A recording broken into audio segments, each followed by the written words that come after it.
தேவ தரிசனம் எப்பொழுதும் ஒரு விலக்கிரயத்தை அதற்கு செலுத்துவது அவசியம். ஒரு தெய்வீக தரிசனத்தை நாம் செயல்படுத்தணும் என்றால் அதற்கு ஒரு விலக்கிரயம் உண்டு. ஆபிரகாமுடைய வாழ்க்கை நீங்கள் எடுத்து பார்த்தீங்கன்னா, ஆண்டவர் ஆபிரகாம் இடத்தில் வந்து அந்த வாக்குத்தத்தத்தை தருகின்றார். உன்னை ஜாதிகளின் பிதாவாக மாற்றுவேன் என்று பல வருடங்களாக அந்த வாக்குத்தத்தத்துக்காக ஏங்கி கொண்டிருந்தார் ஆபிரகாம். கொஞ்சம் என்னோட கற்பனை பண்ணி பாருங்களேன். அவர் கையில அருமையான அந்த குழந்தை ஈசாக்க கையில ஏந்தி அதை தொட்டிலாட்டி அவர் பாடிட்டு இருக்கிறாரு. தூங்குடா ராஜான்னு பாடிட்டு இருக்கிறாரு. பாடிட்டு இருக்கும் போது அவருடைய காதில் ஒரு சத்தம் ஒலிக்கின்றது. உன்னுடைய ஒரே பேரான குமாரனை கொண்டு போய் நீ பலி செலுத்து என்று ஆண்டவர் சொல்றார். எப்படி இருந்திருக்கும்? ஆபிரகாமுக்குள்ள எவ்வளவு கேள்விகள் இருந்திருக்கும். ஆண்டவரே, இந்த மகன் மூலமா தானே நீங்க இந்த சுதந்திரத்தை தரப்போறீங்கன்னு நான் விசுவாசித்தேன். ஆனா இவனை கொண்டு போய் அந்த பலிபீடத்துல வச்சனா என்ன ஆகும் ஆண்டவரே? எப்படி இந்த சுதந்திரம் வரணும் என்று பல கேள்விகளை ஆபிரகாம் கேட்டிருக்கலாம். ஆனா ஆபிரகாமுக்குள்ள இருந்த மிகப்பெரிய அருமையான ஒரு காரியம், தேவன் மேல் விசுவாசம் உள்ள ஒரு மனிதனாயிருந்தார். தேவனுக்காக அந்த தியாகத்தோடையும் ஒரு விலக்கிரயத்தை செலுத்த ஆயத்தமான ஒரு மனிதனாயிருந்தார்.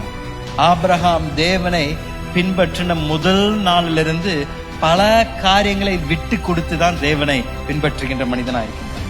ஆதியாகமம் 12ஆம் அதிகாரத்தில் தேவன் ஆபிரகாம் இடத்திலிருந்து வந்து, உன்னுடைய தகப்பனார் வீட்டை விட்டு நான் காண்பிக்கின்ற தேசத்திற்கு என்னோடு கூட வா, என்னை பின்பற்று என்று ஆண்டவர் சொல்றார். ஆண்டவர் சொல்லும் பொழுது, நான் உனக்கு கூகுள் மேப்ஸ்ல லொகேஷன் ஷேர் பண்ண அந்த பூமிக்கு போ அப்படின்னு ஆண்டவர் சொல்லல. இனிமேல் உனக்கு காமிக்க போகின்ற பூமிக்கு எப்போ அதுன்னு ஆண்டவர் சொல்றாரு. எங்கன்னு கூட சொல்லல.